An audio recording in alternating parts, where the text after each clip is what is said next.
કરવામાં આવે છે. અને ઓનલાઈન લેક્ચર વિડિયોની અંદર આપણે જોઈ ગયા કે ગયા ક્લાસની અંદર કે સામાન્ય ક્ષાર એનાથી મળતા રસાયણ અને જે ક્ષાર છે એ કેવી રીતના મળે છે એ જોઈ ગયા.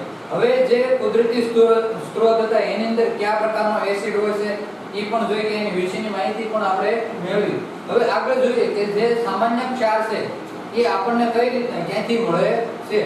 હવે એમાં આપણે જોઈ ગયા હતા કે સામાન્ય ક્ષારની કાચી સામગ્રી છે એની અંદરથી સોડિયમ ક્લોરાઇડ NaCl એમાંથી આપણને NaOH એટલે સોડિયમ હાઇડ્રોક્સાઇડ એ કઈ રીતના મળતો હતો. એમાં Cl એક આખી વિદ્યુત વિભાજનની પ્રક્રિયાના આધારે એક તો Cl2 વાયુ અને H2 વાયુ આ બંને ઉત્પન્ન થતા હતા.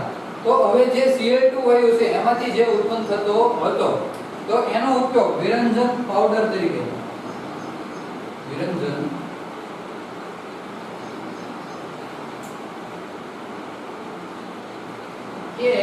એ જે Cl2 વાયુ મળે છે એનો ઉપયોગ વિરંજન પાવડર તરીકે કરવામાં આવે છે.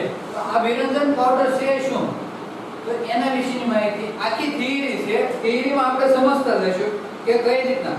તો જે ક્લોરીન છે એ કોના સાથે સોડિયમ ક્લોરાઇડ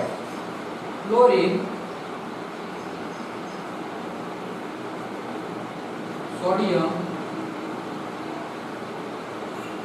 ક્લોરાઇડ જો એને કીધું છે કે સોડિયમ ક્લોરાઇડના જલીય દ્રાવણને એટલે આપણે ઉપર જોયું તેમ NaCl માંથી શું બનતું હતું NaOH પણ ઉત્પન્ન શું થતા હતા Cl2 અને H2 વાયુ વિદ્યુત વિભાજનની પદ્ધતિની મદદથી. એવી રીતે જે ક્લોરીન છે એ સોડિયમ ક્લોરાઇડની કેવી જલીય દ્રાવણ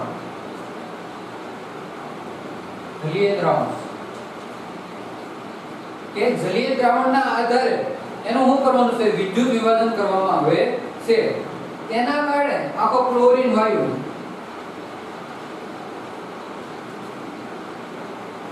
જે આ ક્લોરીન વાયુ ઉત્પન્ન થાય છે તેને વિરંજન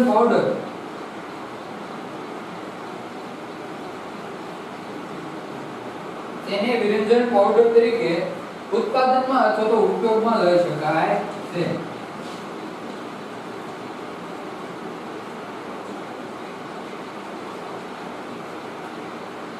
ક્લોરીનની સોડિયમ ક્લોરાઇડ સાથેની જલીય દ્રાવણમાં શું કરવાનું છે વિદ્યુત વિભાજનીય પદ્ધતિ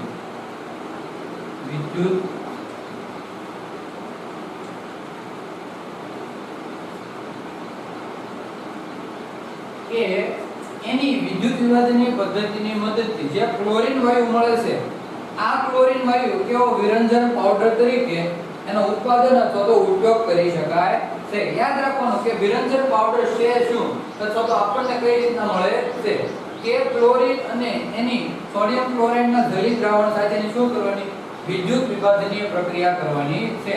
સોડિયમ ક્લોરાઇડ એટલે આપણે જોયું હતું NaCl વત્તા એને હું કીધું જલીય દ્રાવણ એટલે જલીય દ્રાવણ કયું H2O એની પ્રક્રિયા થઈને શું થાય NaOH વત્તા Cl2 વત્તા H2. તો આ જે આખી પ્રક્રિયા થઈ એના આધારે આ જે Cl2 જે છે આપણને એને વિરંજન પાવડર તરીકે ઉપયોગ કરવામાં આવે છે. તો એનો ઉત્પાદન અથવા તો ઉપયોગ કરી શકાય છે. આ જો પછી જો એને કીધું છે કે આ જે ક્લોરીન વાયુ છે એને શુષ્ક અથવા તો ફોડેલા ચૂના ક્લોરીન વાયુને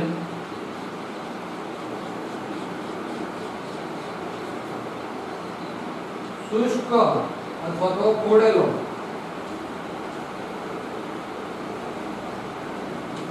ફોડેલા ચૂનામાંથી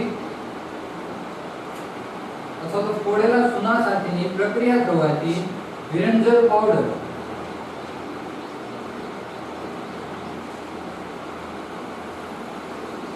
બને છે. કે જે આ ક્લોરીન વાયુ મળ્યો હવે એનું ઉત્પાદન આપણે શું કરવાનું છે અથવા તો એનો ઉપયોગ કરવાનો છે કે આ જે વિરંજન પાવડર જે બને છે એ ક્લોરીન વાયુને શું કરવાનું શુષ્ક અથવા તો ફોડેલા ચૂના ઉપર શું કરવામાં આવે પસાર કરવામાં આવે છે અથવા તો એની સાથેની પ્રક્રિયા કરવામાં આવે. તો હવે ઈ જે મળે છે આખું જે બન્યું એ શું થયું વિરંજન પાવડર બને છે. આ આપણને ક્લોરીન વાયુથી શું વિરંજન પાવડરનું શું કરીએ છીએ ઉત્પાદન કરીએ છીએ. હવે ઈ ઉત્પાદન કર્યું તો ઈ જે ઉત્પાદન કરેલું ક્લોરીન વાયુ છે એને શું કરવાનું શુષ્ક અથવા તો ખોડેલા સુનાની સાથે એની શું કરવાની પ્રક્રિયા કરાવતા કે આખી પ્રક્રિયા થઈને શું બને છે વિરંજન પાવડર બને છે જો આ વિરંજન પાવડરને CaOCl2 દ્વારા દર્શાવાય છે આ વિરંજન જે પાવડર છે એને CaOCl2 વડે શું થાય છે દર્શાવાય તમને એમ પૂછે કે વિરંજન પાવડરનું રાસાયણિક સૂત્ર જણાવો તો આ શું છે રાસાયણિક સૂત્ર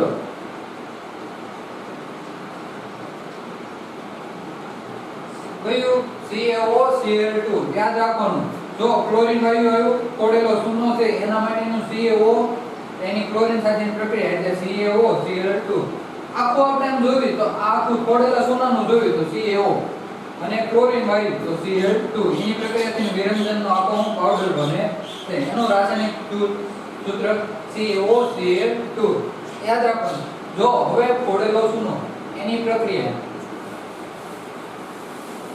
કે આખું કઈ રીતના આ બને છે એની રાસાયણિક પ્રક્રિયા જોઈએ રાસાયણિક સૂત્ર શું છે CaOCl2 હવે એની આખી રાસાયણિક પ્રક્રિયા CaOS Cl2 પ્રક્રિયા થઈને શું બનશે વિરંજન પાવડર CaOCl2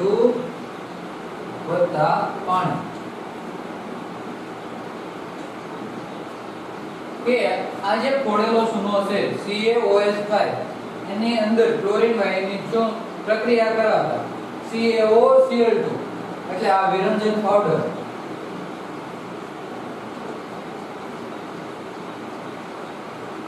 અને વત્તા પાણી શું થાય છે મુક્ત થાય છે આ યાદ રાખવાનું કે કઈ રીતના વિરંજન પાવડર આપવા મળે છે પહેલા એનું ઉત્પાદન કર્યું ઉત્પાદન કરીને ક્લોરીન વાયુનું જે ઉત્પાદન કર્યું એના આધારે વિરંજન પાવડર બનાવ્યો તો આ એની આખી પ્રક્રિયા યાદ રાખવાની છે કે જે ખોડેલો ચૂનો છે એની અંદર ક્લોરીન વાયુ પસાર કરતા અથવા તો ક્લોરીન વાયુ સાથે પ્રક્રિયા કરાવતા CaOCl2 H2O બનાવે છે હવે એ આ વિરંજન જે પાવડર છે એના શું અમુક ઉપયોગ હોય કે આનો ઉપયોગ ક્યાં થાય છે આ એને બનાવવાનું આ એની ઉત્પાદન હતું કે વિરંજન પાવડર કઈ રીતના એનો બનાવટ હોય કે હવે છે એનો ઉપયોગ કે આ વિરંજન પાવડરનો ઉપયોગ કઈ રીતના અથવા તો કઈ જગ્યાએ કરો જો એને પહેલા કીધું છે ટેક્સટાઇલ પેલો છે ટેક્સટાઇલ ઉદ્યોગમાં સૂત્રાઓ તેમજ લિનન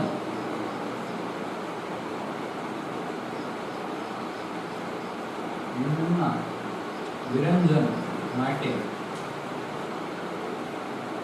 અથવા તો કાગળ ઉદ્યોગના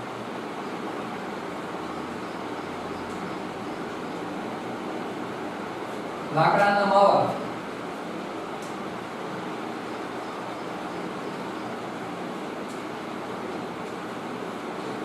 વિરંજન માટે પછી લોન્ડ્રીમાં ધોયેલા કપડા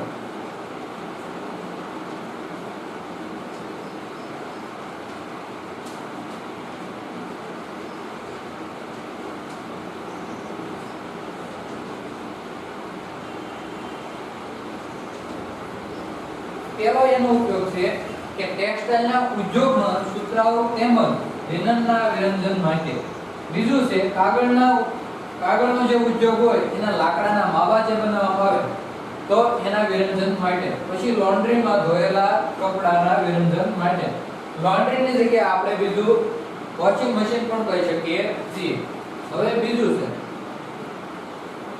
કે અનેક રાસાયણિક ઉદ્યોગોમાં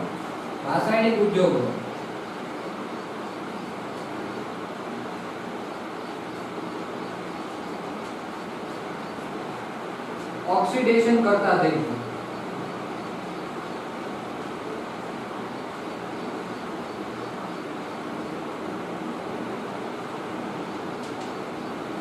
આપણે આગળ જે જોઈ ગયા કે ઓક્સિડેશન કોને કહેવાય અને રિડક્શન કોને થયું કહેવાય તો તો એમાં છે આ જે ક્લોરીન વાયુ છે અથવા તો આ વિરંજન જે પાવડર છે એનો રાસાયણિક વિજ્ઞાનમાં શું થાય છે ઓક્સિડેશન કરતા તરીકે ઉપયોગ કરવામાં આવે છે. પછીનો ત્રીજો છે કે પીવાના પાણીને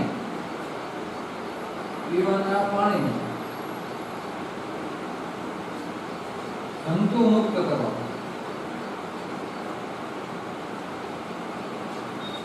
આપણે જોયું છે આપણે આજુબાજુનું જે પ્રાઇવેટ અથવા તો સરકારી જે હેલ્થ સેન્ટર છે તે લોકો ઘરે ઘરે આપણને કાં તો ક્લોરીન યુક્ત પ્રવાહી અથવા તો ક્લોરીનની ટીકડીઓ જે આપણા ગોળાની અંદર અથવા તો જે મોટો ભૂગર્ભ ટાંકો હોય એની અંદર ઉમેરવાનું કહે છે.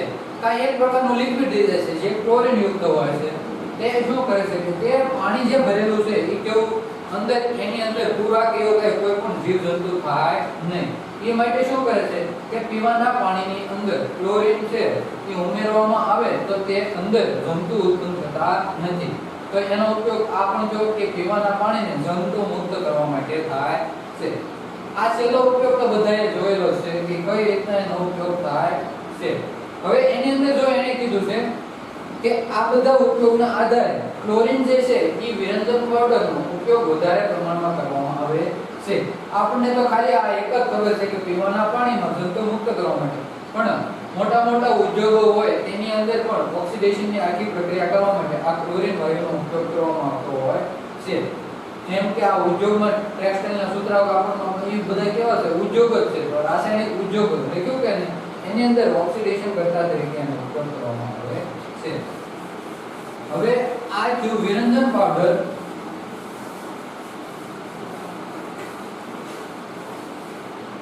પછી છે બેકિંગ સોડા.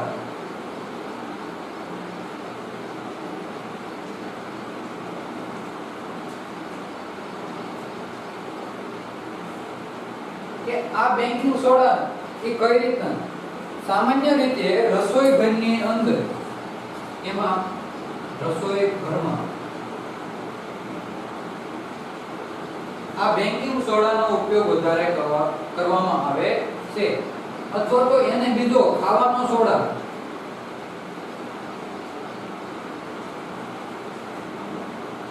કોણ કહેવાય છે? તમને કોઈ પૂછે કે ખાવાનો સોડા કયો છે તો ઈ છે બેકિંગ સોડા. તો આપણે યાદ રાખવાનું બેકિંગ સોડાને ખાવાના સોડા તરીકે પણ ઓળખવામાં આવે છે. એનો વધારે પ્રમાણમાં ઉપયોગ ક્યાં કરવામાં આવે છે? રસોઈ ઘરની અંદર કરવામાં આવે છે. શા માટે એની અંદર કરવામાં આવે છે? ધારો કે સ્વાદિષ્ટ કરકરા એવા પકોડા બનાવવા માટે એનો ઉપયોગ કરવામાં આવે છે. આપણે જોયું છે કે આતો લાવેલા ઢોકળા એ જ્યારે ઢોકળા આપણે એને રાંધીએ છીએ અથવા તો એ બનાવીએ છીએ તો ઢોકળાની અંદર આ ખાવાનો સોડા જે બેકિંગ સોડા છે એને ઉમેરવામાં આવે છે. શા માટે? એનું કારણ છે કે જે ઢોકળા છે એક તો પ્રમાણમાં ફૂલે અને ઓછા થાય એના માટે આ બેકિંગ સોડાનો ઉપયોગ કરવામાં આવે છે. અલગ અલગ તમે જોયું છે બ્રેડ, પાવ, આ બધા શું છે કે એની અંદર એક પ્રકારનો બેકિંગ સોડા નાખવામાં આવે છે જેના કારણે તે પાવ ફૂલે છે અને કેવા થાય છે ઓછા બને છે. તો એનો ઉપયોગ ક્યાં ક્યાં થાય? એક તો પકોડામાં, પાવમાં, ઢોકળા બનાવવામાં, બ્રેડની અંદર,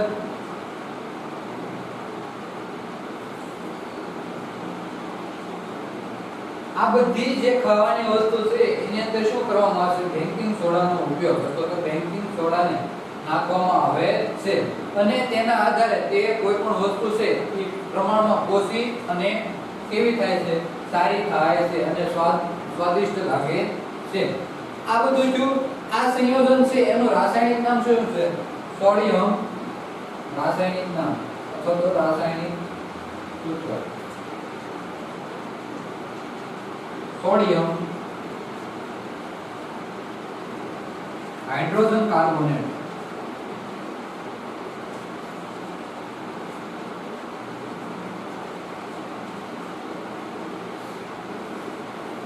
NaS એનું આયન લખી નાખું NaSCO3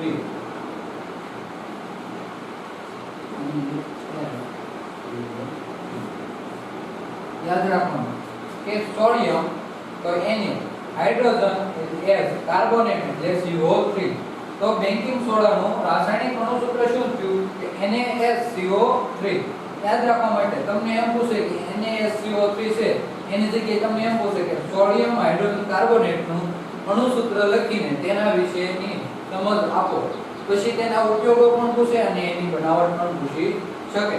તો આપણે આ તો યાદ રાખવાનું કે એનું રાસાયણિક સૂત્ર શું છે? Sodium hydrogen carbonate NaSCO3. આ જો પછી છે કે એની કાચી સામગ્રી પૈકીની એક સોડિયમ ક્લોરાઇડના ઉપયોગથી બને છે. કે એની કોઈ પણ કાચી સામગ્રી છે એ કોના કે સોડિયમ ક્લોરાઇડના NaCl ના ઉપયોગથી બને છે. કઈ રીતે જોઈને આખી પ્રક્રિયા છે. NaCl વત્તા H2O વત્તા CO2 વત્તા NS3. આની પ્રક્રિયા NS4Cl જેને એમોનિયમ ક્લોરાઇડ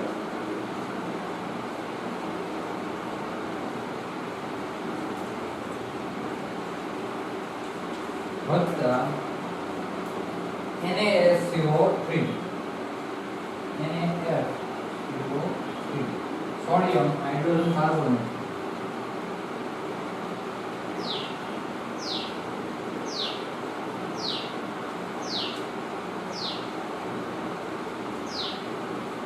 તો આખી NaCl છે એના ઉપયોગથી બને છે. શા માટે એનો ઉપયોગથી? કારણ કે NaCl જે છે એનો ઉપયોગ કરવામાં આવે છે.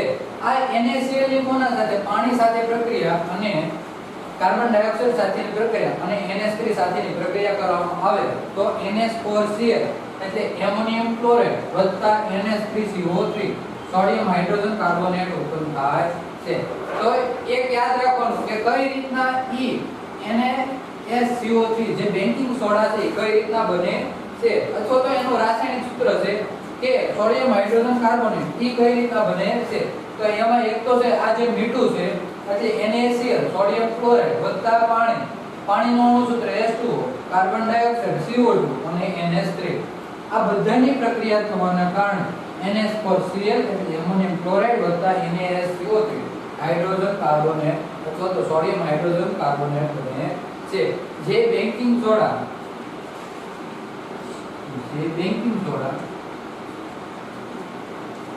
તરીકે પણ ઓળખાય છે અને ખાવાના સોડા તરીકે પણ ઓળખાય છે.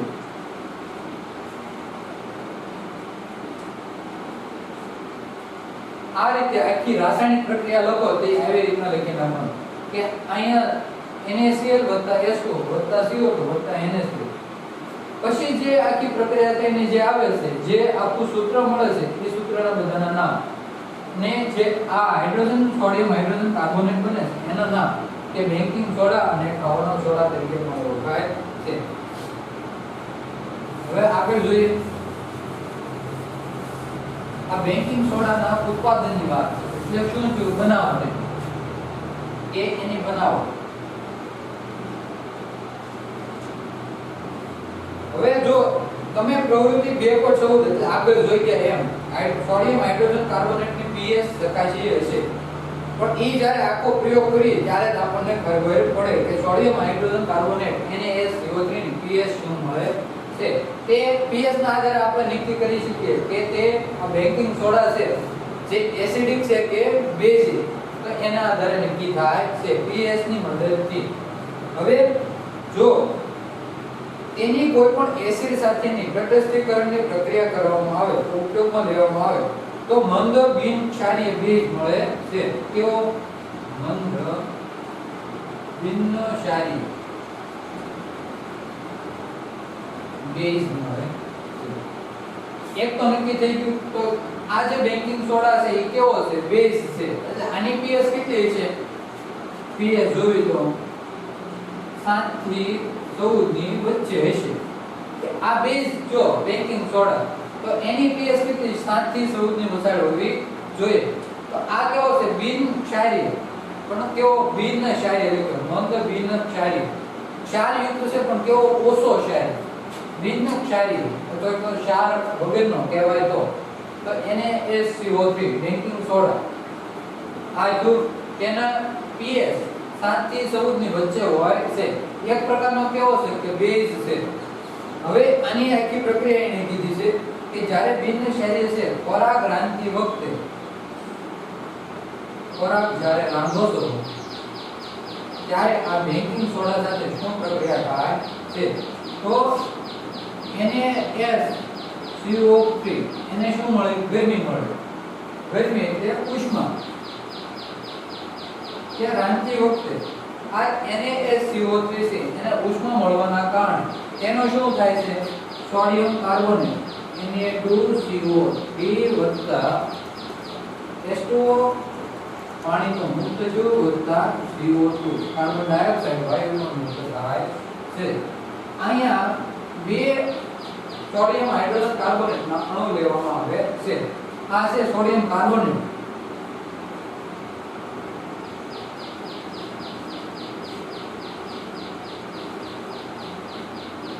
જો ખોરાક રાંધવામાં આવે ત્યારે એની ઉપર કઈ રીતના પ્રક્રિયા થાય છે કે આખી પ્રક્રિયા આ રીતના છે કે સોડિયમ હાઇડ્રોજન કાર્બોનેટની ઉષ્મા આપવાના કારણે આપણે રાંધવી તે તો શું થાય કોઈ પણ ખોરાક છે એ તો ગરમ થવાનો છે. એટલે હું કહ્યું કે એને ઉષ્મા ઉર્જા મળે પણ એના કારણે તેનું રૂપાંતર સોડિયમ કાર્બોનેટ Na2CO3 વત્તા આ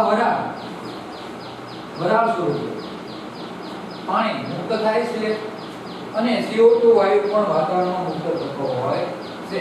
આ એક યાદ રાખવાનું કે કઈ રીતના આખી પ્રક્રિયાના આધારે સોડિયમ કાર્બોનેટ જે સોડિયમ હાઇડ્રોજન કાર્બોનેટ છે એમાંથી કઈ રીતના બને તે અથવા તો મળે છે. હવે આ જે બેકિંગ સોડા છે એનો ઉપયોગ આપણે બનાવટ જોઈ. હવે પછી એનો ઉપયોગ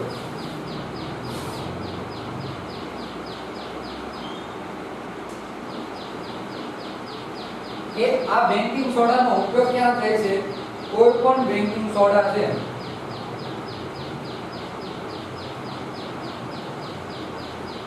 સોડા કૌંસમાં ખાવાનો સોડા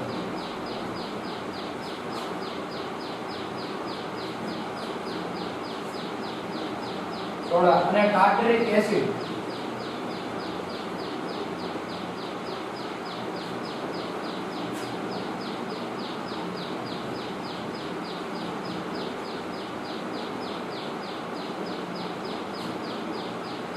એસિડ જેવા મંદ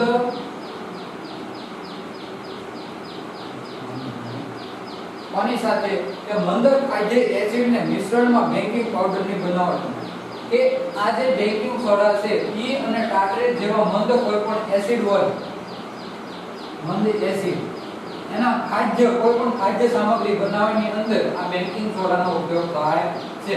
કે મંદ એસિડ એની જેવા ખાદ્ય સામગ્રી બનાવવા માટે જેમ કે ટાર્ટરિક જેવા પણ હોય અને બીજા પણ એવા હોઈ શકે કે જેની અંદર આ બેકિંગ સોડાનો ઉપયોગ કરવામાં આવે છે. તો એની આખી પ્રક્રિયા એને કીધી છે કે કઈ રીતના આખી પ્રક્રિયા થાય છે. NaSCO3 ની વત્તા S નેગેટિવ એસિડ હંમેશા કેવો હોય S માઈનસ અને બેઝ કેવો હોય OS S પ્લસ લેવાનો. જ્યારે બેઝ કેવો હોય OS નેગેટિવ. આપણે પ્રક્રિયા કઈ રીતના કીધી છે કોઈ પણ સોડા અને બેકિંગ આ ટાર્ટરિક એસિડ એની કોઈ મંદ એસિડ સાથે કે મંદ એસિડ તો આપણે કોઈ પણ સોડા લીધો જે સોડિયમ હાઇડ્રોજન કાર્બોનેટ એની કોઈ મંદ એસિડ એટલે S+ સાથેની પ્રક્રિયા કરવાની છે. હવે એની પ્રક્રિયાના આધારે શું થશે એક તો CO2 વાયુ કાર્બન ડાયોક્સાઇડ વત્તા H2O પાણીની વરાળ અને બીજું તો શું કે એસિડના સોડિયમ ક્ષાર કે એની અંદર જે છે એ સોડિયમ રહેલો છે અને એના ક્ષાર રહેલા છે. તો સોડિયમ ક્ષાર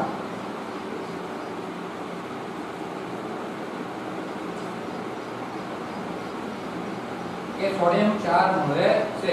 આની આખી પ્રક્રિયા થવાને કારણે બેકિંગ સોડા અને ટાર્ટરિક એસિડ જેવા મંદ એસિડ સાથેની કોઈ પણ ખાદ્ય સામગ્રી બનાવવા માટે તો આ જો એની કોઈ પણ ખાદ્ય સામગ્રી બનાવવા માટે તો અહીંયા જે મળે ઈ કેવો સોડિયમ ક્ષાર મળે છે. આ એક પહેલો એનો ઉપયોગ. બીજું એને કીધું છે આ જે કાર્બન ડાયોક્સાઇડ છે એ કોઈ પણ રેડ અથવા તો પાવ છે, કાર્બન ડાયોક્સાઇડ અથવા તો CO2 વાયુ, એનો ઉપયોગ કોઈ પણ પાવ છે અથવા તો કેક ફૂલે છે એને નરમ તેમજ પોષી રાખવા માટે થાય છે.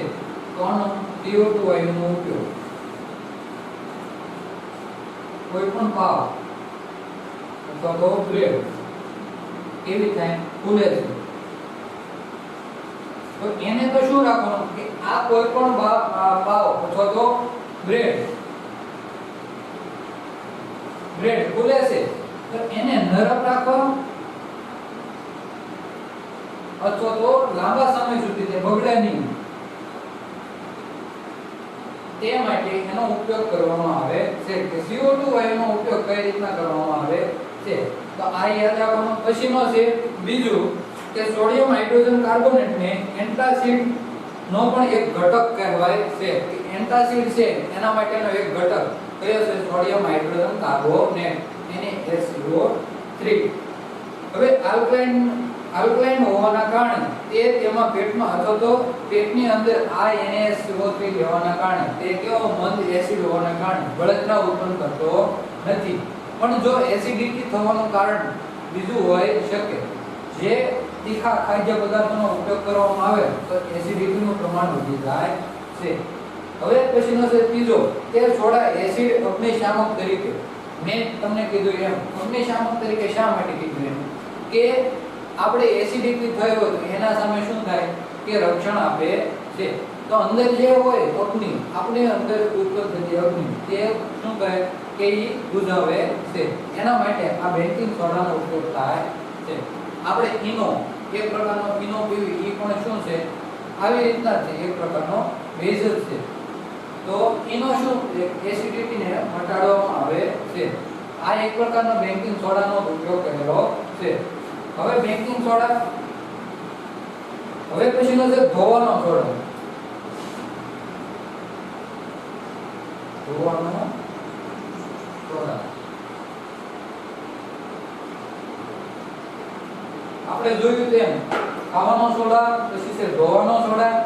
આ બધો રોજિંદા વ્યવહારમાં વપરાતા એક પ્રકારના શું છે? એસિડ છે. કે આ પ્રકારના ક્ષારો આપણે રોજિંદા વ્યવહારમાં કઈ રીતના વાપરીએ છીએ. હવે ધોવાનો સોડા, આ ધોવાનો સોડા આપણને મોટા ભાગે સોડિયમ ક્લોરાઇડ માંથી પ્રાપ્ત થાય.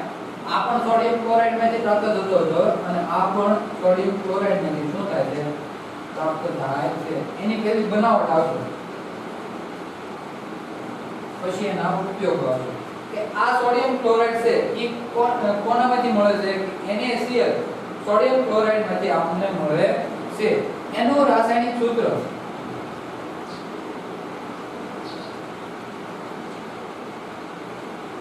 કે જે ધોવાનો સોડા છે એનું રાસાયણિક સૂત્ર Na2CO3 2H2O NH2O. કે એનો આખું રાસાયણિક સૂત્ર Na2CO3 10H2O, 10 પાણીના અણુ રહેલા હોય છે. એટલે આ એક પ્રકારનો કેવો ભીનો ક્ષાર હશે. જે ધોવાનો સોડા છે એની અંદર પાણીનું પ્રમાણ રહેલું હોય છે. એટલે તે H2O એને આવી રીતના ડોટ સ્વરૂપે લખવામાં આવે છે. જ્યારે બેકિંગ સોડાની અંદર એવી રીતના હતું નહીં કે એની અંદર પાણીનો કોઈ પણ અણુ હતો નહીં. તો એ કેવું હતું? પાણી મુક્ત હતું, NaSO3. અને આ જે છે Na2CO3 પાણીયુક્ત અથવા તો ભેજયુક્ત હોય છે.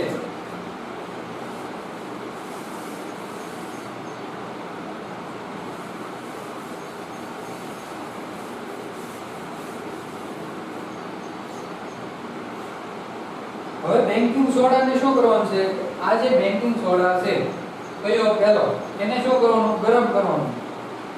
એને ગરમ કરવાથી શું? સોડિયમ કાર્બોનેટ, આપણે ઉપરની પ્રક્રિયા જોઈ કે બેકિંગ સોડા NaCO3 ને ગરમ કરતા સોડિયમ કાર્બોનેટ Na2CO3 મળે છે. આ જે સોડિયમ કાર્બોનેટ છે એનો શું કરવાનું? પુનઃસ્ફટિકીકરણ. Na2CO3 નું શું કરવાનું? પુનઃસ્ફટિકીકરણ. એટલે પાછી એનું પાણી સાથેની પ્રક્રિયા કરાવવાની. 10H2O આખી પ્રક્રિયા થાય Na2CO3 10H2O એ સ્ફટિકીકરણની પ્રક્રિયા થવાને કારણે જે આપણે જોયું કે બેકિંગ સોડાનું અણુસૂત્ર કયું હતું NaSCO3 આની પ્રક્રિયા થવાને કારણે શું મળતું Na2CO3 સોડિયમ કાર્બોનેટ તો આ જે સોડિયમ કાર્બોનેટ છે એની સ્ફટિકીકરણની પ્રક્રિયા થવાના કારણે 10 પાણીના અણુ એટલે 10 પાણીના અણુ સાથે પ્રક્રિયા થઈને Na2CO3 10H2O મળે છે તો આ શું થયું ધોવાનો સોડા થયો આ એની આખી રાસાયણિક પ્રક્રિયા તો યાદ રાખવાની કે ધોવાનો સોડા કઈ રીતના મળે છે હવે તમને પૂછ્યું કે આ 10H2O શું છે તો એક પ્રકારનો શું છે કે પાણી એની અંદર રહેલું હોય છે ભેજયુક્ત હોય છે અથવા તો જે Na2CO3 નું જે આખું દ્રાવણ બને છે અથવા આ જે ક્ષાર મળે છે કેવો છે ભેજયુક્ત હોય છે ભેજયુક્ત હોય એનું કારણ શું છે આ 10H2O શું છે પાણીના અણુઓ રહેલા હોય છે એના કારણે તે ભેજયુક્ત હોય છે સોડિયમ કાર્બોનેટ અને સોડિયમ હાઇડ્રોજન કાર્બોનેટ અને ઔદ્યોગિક પ્રક્રિયાઓ માટે ઉપયોગી રસાયણો છે કે કોઈ પણ સોડિયમ કાર્બોનેટ અને સોડિયમ હાઇડ્રોજન કાર્બોનેટ એક તો આ અને એક આ ઔદ્યોગિક પ્રક્રિયા એટલે ઉદ્યોગોમાં વપરાતા રસાયણોની અંદર તેનો ઉપયોગ કરવામાં આવે છે હવે એનો ઉપયોગ આખો બનાવટ જોઈએ હવે એનો ઉપયોગ આનો ઉપયોગ કઈ રીતના થાય છે તો કઈ જગ્યાએ થાય છે સોડિયમ કાર્બોનેટ ને ધોવાનો સોડો અથવા તો કોઈ પણ ધોવાની વસ્તુ હોય કાચ એ સાબુ અને કાગળ ઉદ્યોગોમાં થાય છે કાગળ ઉદ્યોગોમાં કઈ રીતે ધારો કે અમુક રસાયણો નાખીને પણ કાગળ બનાવવામાં આવતા હોય છે સાબુની અંદર પણ આ જે ધોવાનો સોડા છે અથવા તો આ જે સોડિયમ કાર્બોનેટ છે એને શું કામ ત્યાં અંદર નાખવામાં આવે છે એક પ્રકારનો ક્ષાર હોવાના કારણે તેને એની અંદર ઉમેરવામાં આવે છે તો એનો ઉપયોગ શું થયો કે કોઈ પણ કપડાં ધોવાના હોય એમાં અથવા તો કાચ સાબુ અને બીજું એને કીધું છે કાગળ ઉદ્યોગમાં તેનો ઉપયોગ થાય છે પછીનો બીજું બોરેક્સ જેવા સોડિયમ સંયોજનની બનાવટમાં બોરેક્સ આ બોરેક્સ છે એની આખી બનાવટ આપણે અત્યારે આગળના યુનિટમાં આવશે આ બોરેક્સ જેવા છે સોડિયમ ક્ષારો એવા સોડિયમ યુક્ત ક્ષારો એની બનાવટમાં તેનો ઉપયોગ થાય છે કોનો ધોવાનો સોડા ત્રીજું છે સોડિયમ કાર્બોનેટનો ઉપયોગ ઘરોમાં સફાઈના હેતુ માટે ધોવાનો સોડા હોવાના કારણે કે કોઈ પણ સફાઈ કોઈ પણ આપણા ઘરનો ટેક્સટાઇલ અથવા તો સ્ટાઇલ અથવા તો લાદી કોઈ પણ હોય એને ધોવા માટે એનો ઉપયોગ કરવામાં આવે છે અથવા તો કપડાં ધોવા માટે પણ તેનો ઉપયોગ કરવામાં આવે છે પછી હું કીધું કે પાણીની સ્થાયી કઠિનતા દૂર કરવા માટે આ જો આ બહુ મહત્વનો પોઈન્ટ છે પાણીની સ્થાયી કઠિનતા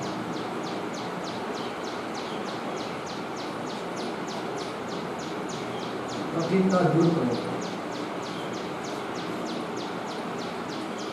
આ પાણીની સ્થાયી કઠિનતા દૂર કરવા માટે એટલે શું કે આપણે જોઈએ કે કપડાં ધોઈએ છે તો એના ઉપર શું સાબુ લગાડીને તો આપણે જે અત્યારનો ક્ષારયુક્ત પાણી હોય છે એની અંદર શું કે ફીણ ઓછા વળતા હોય છે જ્યારે મીઠું પાણી લેવામાં આવે તો એની અંદર શું ફીણ વધારે વળતા હોય છે તો એના આધારે જ નક્કી થાય છે કે એની અંદર ક્ષારયુક્ત પાણીની અંદર વધારે કેવું છે કે કઠિનતા હોતી નથી પણ તો આ જે સાબુ છે એ શું કરે કે કઠિનતા દૂર કરે અને ફીણ વધારે ઉત્પન્ન કરવાનો પ્રયત્ન કરે છે જ્યારે મીઠા પાણીમાં એવું કંઈ હોતું નથી કે જલ્દી એની અંદર ફીણ ઉત્પન્ન થાય છે આખી આ સાબુની આખી બનાવટ અથવા તો સાબુની કઈ રીતના પ્રક્રિયા થાય છે એની બનાવટ પણ આપણે આગળના યુનિટમાં જોઈશું કે આખા સાબુની આપણે કપડાં ધોઈએ છીએ તો કઈ રીતના પ્રક્રિયા થતી હોય છે કે જેના કારણે કપડાં સાફ થતા હોય છે તો આપણા રોજિંદા જીવનમાં વપરાતા રાસાયણિક જે ક્ષારો હતા એની બનાવટ અને એના ઉપયોગો જોઈએ તો આ તમારે આપણા રોજિંદા જીવનમાં વપરાતા જે ક્ષારો છે એનું આખું તમારે વિસ્તૃત રીતે તમારે લખવાનું રહેશે કે રોજિંદા જીવનમાં વપરાતા ક્ષારો કઈ રીતના મળે છે પછી એની બનાવટ અને એના ઉપયોગો આ બંને તમારે પાકી નોટમાં લખી નાખવાનું છે હવે પછીનો એને આગળનો ટોપિક છે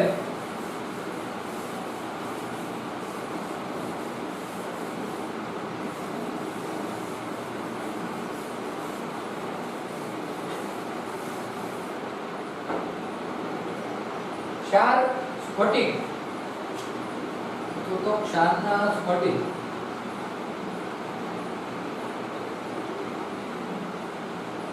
શુષ્ક હોય છે। હવે એને પ્રશ્ન કીધો કે ક્ષાર છે એના સ્ફટિકો શુષ્ક છે કે નહીં, તો એના માટે અમુક સ્ફટિકો છે એ શુષ્ક હોય ને અમુક પણ ન હોય, તો એના માટેની એક પ્રવૃત્તિ એને કીધેલી છે કે એક કસનળી લેવાની,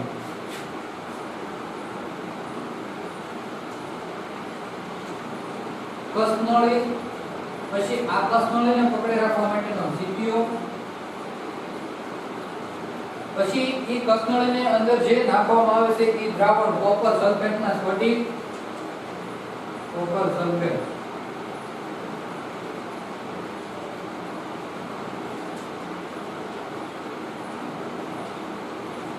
કોપર સલ્ફેટના સ્ફટિક। હવે આ જે કોપર સલ્ફેટના સ્ફટિક છે એને ગરમ કરવા માટે બર્નર એનો ઉપયોગ કરવામાં આવે છે। તો આખી પ્રવૃત્તિ એની આખી આકૃતિ આવી રીતના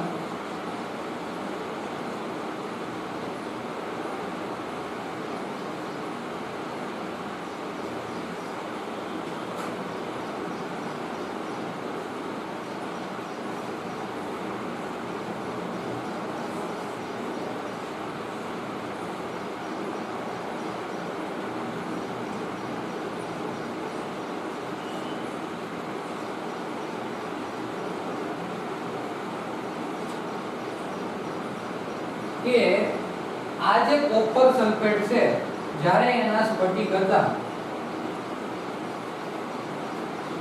હવે તમારે જોવાનું છે આખી પ્રક્રિયામાં કઈ રીતના થાય છે કે પહેલા તો મેં આ કોપર સલ્ફેટના સ્ફટિકને આ કસનળી અંદર શું કર્યા, ઉમેર્યા।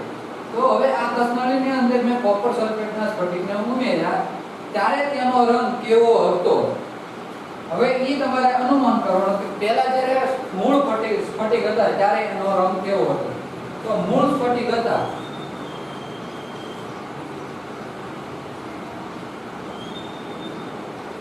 ત્યારે તેનો રંગ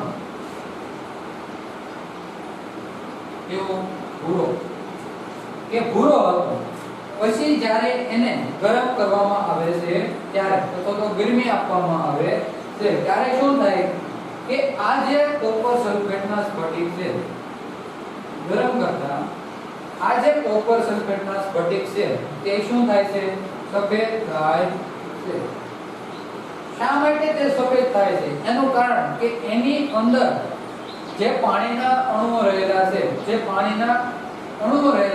એ ગરમ થવાને કારણે તે શું થાય છે, વરાળ સ્વરૂપે આ કસનળીની આજુબાજુ બાજી ગયેલા જોવા મળે છે અથવા તો તેની આજુબાજુ આપણને દેખાય છે। તો આ જે કોપર સલ્ફેટના સ્ફટિક છે હવે કેવા થઈ ગયા, શુષ્ક થઈ ગયા કે પાણીના અણુઓ તેની અંદરથી શું થયા, ઉડી ગયા અથવા તો વરાળ સ્વરૂપમાં રૂપાંતર પામ્યા। તો આ જે કોપર સલ્ફેટ મળ્યો એ આપણને કેવો મળ્યો, સફેદ પીળો, એટલે ગરમ સ્વરૂપમાં અથવા તો સફેદ સ્વરૂપે મળે છે ગરમ કરતા। આ આપણને એક અનુમાન થયું કે એની પ્રવૃત્તિના આધારે શું કર્યું, કોપર કોઈ પણ ક્ષાર છે કોપર સલ્ફેટ એના સ્ફટિકને શુષ્ક હોય તો કેવા સ્વરૂપે, સફેદ સ્વરૂપમાં હતા, જ્યારે ભેજયુક્ત હોય તો કેવા સ્વરૂપમાં હતા, ભૂરા રંગના સ્વરૂપમાં જોવા મળતા હતા। આ પ્રવૃત્તિ એક લખવાની કે શુષ્ક સ્વરૂપે અથવા તો કોઈ પણ ક્ષારના સ્ફટિક છે એ શુષ્ક હોય કે ન હોય તો એના માટેની આ એક પ્રવૃત્તિ તમારે લખવાની છે। પ્રવૃત્તિમાં મેં કીધું એવી રીતના વર્ણન કરવાનું છે। પહેલું તો એક કસનળી લો, તેની અંદર કોપર સલ્ફેટના સ્ફટિક નાખો, તેને એક સીપિયા વડે પકડી રાખો। પછી શું કરવાનું છે કે આ જે કોપર સલ્ફેટના સ્ફટિક છે એને બંનેની મદદથી ગરમ કરો। જ્યારે કોપર સલ્ફેટને પહેલા ગરમ કર્યા પહેલા તે કેવા ભૂરા રંગના હતા, હવે જ્યારે એને ગરમ કરવામાં આવે છે ત્યારે તેની અંદર રહેલા પાણીના કણો શું થાય છે, બાષ્પમાં રૂપાંતર થાય છે। જે બાષ્પમાં રૂપાંતર થવાના કારણે તે કસનળીની આજુબાજુ તેના ટીપા બાજી ગયેલા જોવા મળે છે અને જે કોપર સલ્ફેટ વધ્યો એના સ્ફટિક જે વધ્યા એવા સફેદ રંગના જોવા મળે છે. તો આ આખી પ્રવૃત્તિ આવી રીતના તમારે વિસ્તૃત રીતે વર્ણન કરીને લખવાની રહેશે. હવે પછી જો ટેક્સ્ટ બુક ની અંદર તમને કહેવામાં આવ્યું છે કે કોપર સલ્ફેટના સ્ફટિક જે કેવા હતા શુષ્ક દેખાય છે, પણ હકીકતમાં તે કેવા હતા સ્ફટિક જળ ધરાવતા હતા. આપણને આમ જોઈએ તો કેવા શુષ્ક દેખાય છે, પણ હકીકત કેવા હતા કે એની અંદર પાણી રહેલું હતું, કે જળ સ્ફટિકના જળ સ્વરૂપે રહેલા હતા. આપણે જ્યારે ગરમ કરીએ છીએ ત્યારે શું થાય છે કે પાણીના અણુ એમાંથી દૂર થાય છે. હવે આ આપણે જોયું કે ગરમ કરીશું તો જો ગરમ કર્યા પહેલા એટલે જ્યારે ભીના હતા ત્યારે કેવા ભૂરા રંગના હતા, ગરમ કર્યા પછી તે કેવા સફેદ રંગના થઈ જાય છે. હવે જે જળયુક્ત કોપર સલ્ફેટ હતું એનું અણુસૂત્ર CuSO4 ક્યારે જળયુક્ત એનું અણુસૂત્ર CuSO4 5H2O. એની અંદર પાણીના કેટલા અણુઓ 5 અણુઓ રહેલા હોય છે જળયુક્ત કોપર સલ્ફેટ. આ યાદ રાખવાનું, જ્યારે તે જળયુક્ત હોય એટલે ભેજ સ્વરૂપમાં રહેલું હોય ત્યારે એની અંદર પાણીના કેટલા 5 અણુઓ રહેલા હોય છે. તો આખો એનું અણુસૂત્ર CuSO4 5H2O રહેલું હોય છે. જ્યારે જળયુક્ત ન હોય ત્યારે એનું અણુસૂત્ર શું થાય CuSO4 ખાલી એટલું, ત્યારે આ ભાગ આવશે નહીં. જે કેવા રંગનું છે સફેદ રંગનું છે. આ અત્યારે કેવા રંગનું છે કે ભૂરા રંગનું હશે. તો આ યાદ રાખવાનું. હવે આપણે Na2CO3 10H2O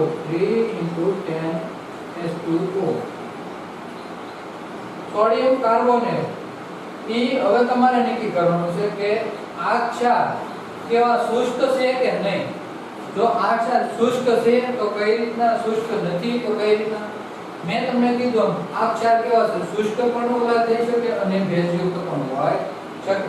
તો તમારે હવે આ ક્ષારની માહિતી આપવાની છે, તમારે પ્રવૃત્તિ આખી કરીને જોવાની છે. હવે પછીનું છે કે અન્ય એક સ્ફટિક જળો ધરાવતા ક્ષાર. હવે આની સિવાય વિસ્તૃત એક સ્ફટિક જેણે લીધેલો છે જીપ્સમ. જીપ્સમ એટલે સિરોડી.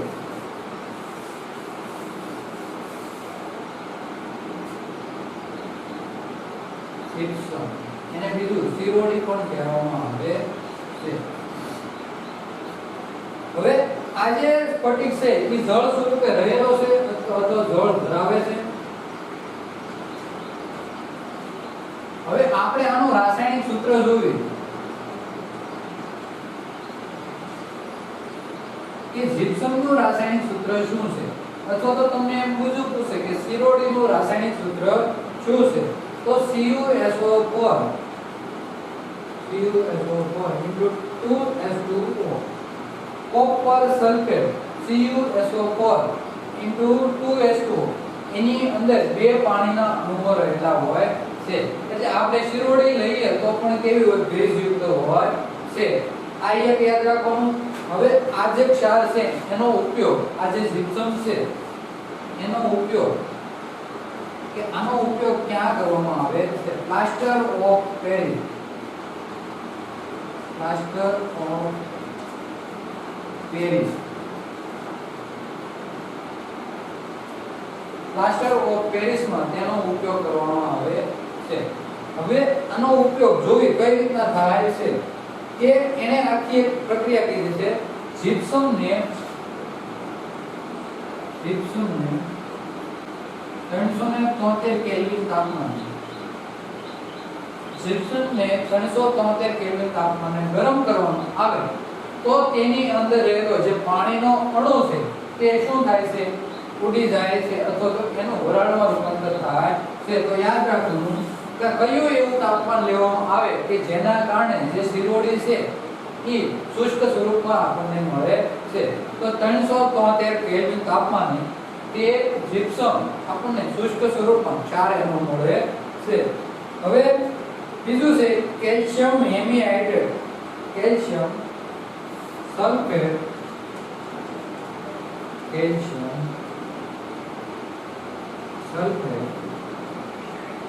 હેમિહાઇડ્રેટ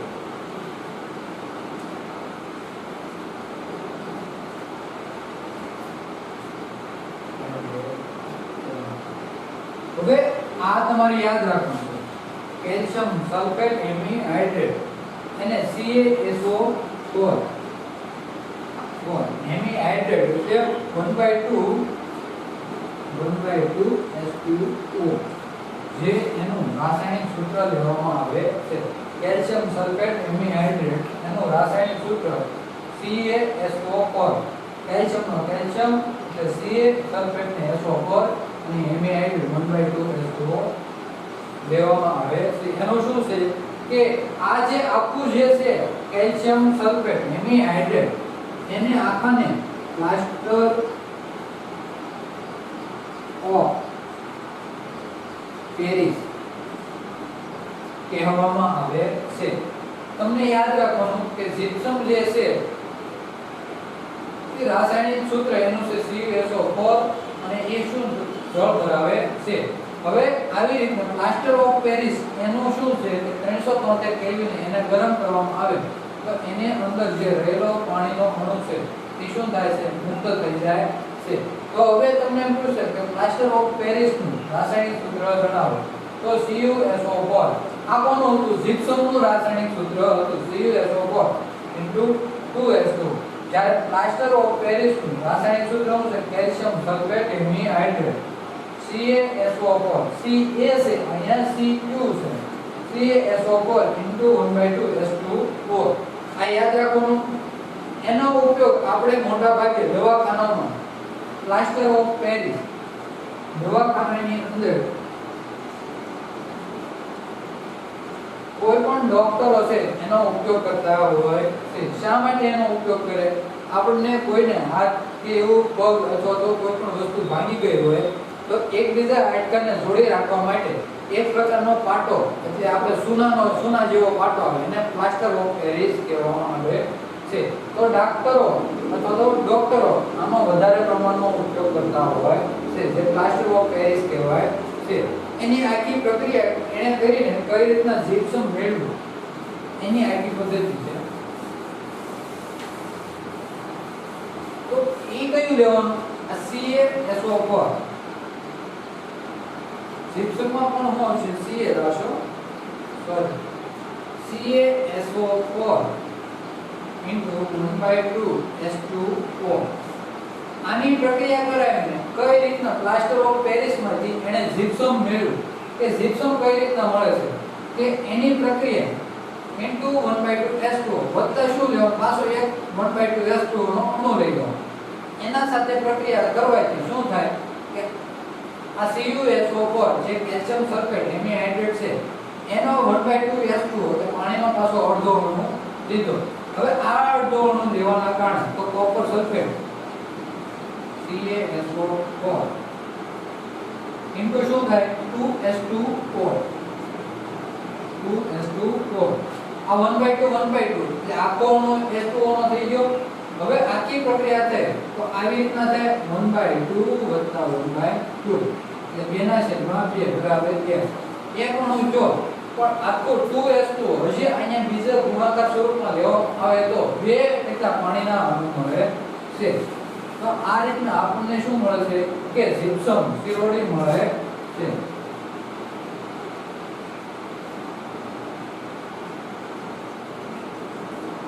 સિરોડી મળે છે હવે આ આખું તમારે જોઈ જોવાનું કે આખું કઈ રીતના મળે છે plaster of Paris calcium sulphate hemihydrate એની બનાવટ પણ તમારે જોઈ લેવાની છે કે ક્ષારના સ્ફટિક શુષ્ક હોય છે એના માટે આખી સમજૂતી પહેલા તો એક પ્રયોગ લખવાનો છે પછી પ્રયોગના આધારે તમારે એના ઉદાહરણ આપવાના છે કઈ રીતના એની આખી પ્રક્રિયા થાય છે જીપ્સમ પછી એની અંદર પ્લાસ્ટર ઓફ પેરિસ વિશેની માહિતી આપવાની છે હવે તમારે આખો યુનિટ અહીંયા આપણે કમ્પ્લીટ થાય છે હવે પછીનો જે કઈ સ્વાધ્યાય છે સ્વાધ્યાય ઉપર એક કોષ્ટક આપેલું છે 33માં પેજ ઉપર તમે શું શીખ્યા એકવાર એ નજર ફેરવી જોવાની છે કે એની અંદર કઈ રીતની માહિતી આપેલી છે હવે સ્વાધ્યાય તમારે બધાએ પોતાની બાકી નોટમાં લખવાનો રહેશે પછી જો 35મો અને 36મો આ બંને પેજ ઉપર જે 35મા પેજ ઉપર અને 36મા પેજ ઉપર બંને પ્રવૃત્તિ છે તમારા વિદ્યાર્થી મિત્રો તમારે આજુબાજુના ઘરના કોઈ પણ સભ્યો હોય, ધારો કે 10 વાળા હોય, તો તમારે 2 થી 3 જણાએ જૂથમાં થઈ જવાનું છે અને એ પ્રવૃત્તિ તમારે ઘરે પણ કરી શકો છો. એમાં પણ ધ્યાન રાખવાનું કે મંદ સલ્ફ્યુરિક એસિડ અને સોડિયમ હાઇડ્રોજન કાર્બોનેટ, મંદ સલ્ફ્યુરિક એસિડ લેવામાં આવે એ એટલો બધો એસિડિક હોતો નથી કે જેના ટીપા મનુષ્યના શરીર ઉપર પડે તો લાગતા નથી. તો આ પ્રયોગ ની પ્રવૃત્તિ ઘરે પણ કરી શકો છો. હવે આ આખો પાર્ટ છે અહીંયા કમ્પ્લીટ થાય છે. તો આની આખી ટેક્સ્ટ બુક અથવા તો આખું જે ટેક્સ્ટ બુક ની અંદર આપેલો સ્વાધ્યાય છે, જે ટેક્સ્ટ બુક છે, તો એની અંદરનો સ્વાધ્યાય તમારે પાકી નોટ ની અંદર લખવાનો રહેશે. અને મેં જે કાંઈ વચ્ચેના પ્રશ્નો કીધા એ બધા પ્રશ્નો તમારે લખવાના રહેશે.